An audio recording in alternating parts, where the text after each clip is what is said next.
Are you ready to find out 2 ways that bosses annoy employees? This is good information, whether you are new to a leadership role or you've been there for quite a while.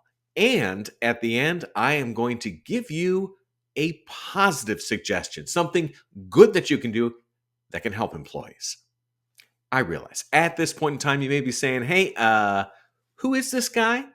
Hi, my name is Ken Okel. I am a keynote speaker, and I speak to audiences about ways you can improve your performance on the job, get better. I also write books. My latest book is called Get Better: Smart Business Advice from Unexpected Mentors. So, on this episode of Bite-Sized Brilliance, remember, like and subscribe. We're going to be talking about 2 things that bosses do that annoy employees. The first one is bosses train employees not to think. I understand.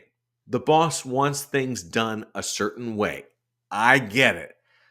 But sometimes there is way too much micromanagement, and it's really difficult for people to do any type of independent thought. Or if they do anything independently, the boss doesn't like it, the employee gets in trouble, or it's a bad deal. Why are we talking about this?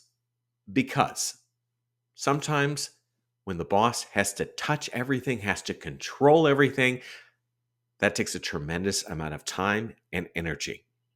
And before long, employees make no decisions, no assumptions.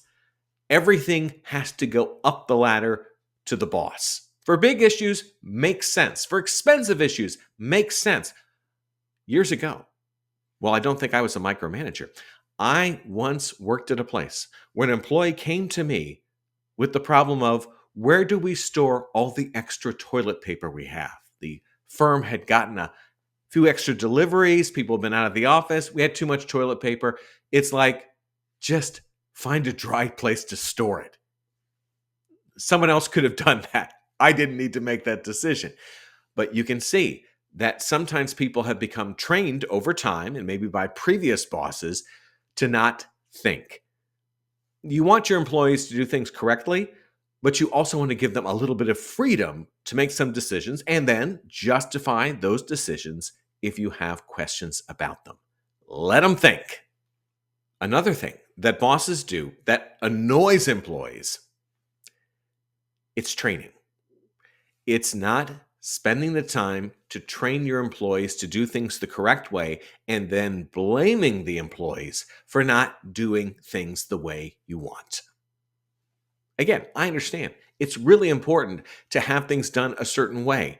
But if you don't give people time to learn how to do that, if you rush the process, if you say, oh, this person can train you, and the person who you're pointing at, they really don't know what they're doing. They're maybe 2 days older in the job than the person they're training. You see the scenarios that can come up. And then when things go wrong, the boss gets really mad. Why don't you guys ever do this stuff? You're horrible, blah, blah, blah. In these moments, it's good to step back and to go, why are things going wrong? Because if you think you've hired otherwise good people, why are mistakes continuing to happen? Is it a training issue?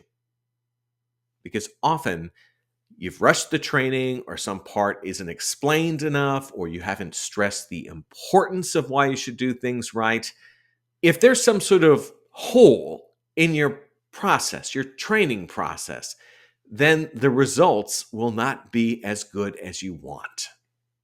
Now that we've talked about 2 bad things, why don't we talk about 1 good thing that bosses can do to not annoy their employees? I think it's good to get the employees to start thinking independently, to turn to them as a resource in the business in terms of solving problems, coming up with solutions. For instance, you could say, gee, we seem to have this problem. It's been ongoing. What do you think we could do to improve it?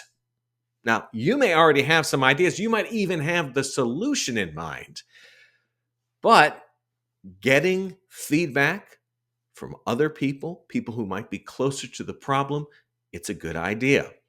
Doesn't hurt for the boss to say, well, what do you think? What would be a smart way to deal with that? And sometimes that can be with problems like, let's say, tardiness. People are walking into work a little later, leaving a little early, and maybe it's causing some problems. You could always say to a manager or someone else saying, we've had this problem lately of people coming in a little later. Can you tighten that up a little bit? Can you solve that issue? You just leave it at that. Now, hopefully someone's not going to use like a whip to make sure people are coming in on time. But often there are little course corrections that supervisors can do. You tell the supervisors, hey, fix this. And they take it from there. You don't have to be involved the whole way, and you allow employees to think independently, come up with their own solutions, and perhaps this could lead to future problems being identified faster because supervisors and other employees feel like, oh, I can come to the boss with things I notice that might not be right. You don't have to wait for something to go horribly wrong, and then you have to try to work with the employees to find out, why are we so off course? Empower your employees, train them well, and let them think. For more about me, hey, go to my website, kenokel.com. While there, you can watch my new speaker demo video reel. You can listen to my podcast, The 2-Minute Takeaway, and you can find out more about that book, Get Better, Smart Business Advice from Unexpected Mentors. Thanks so much for watching. Get better and take care.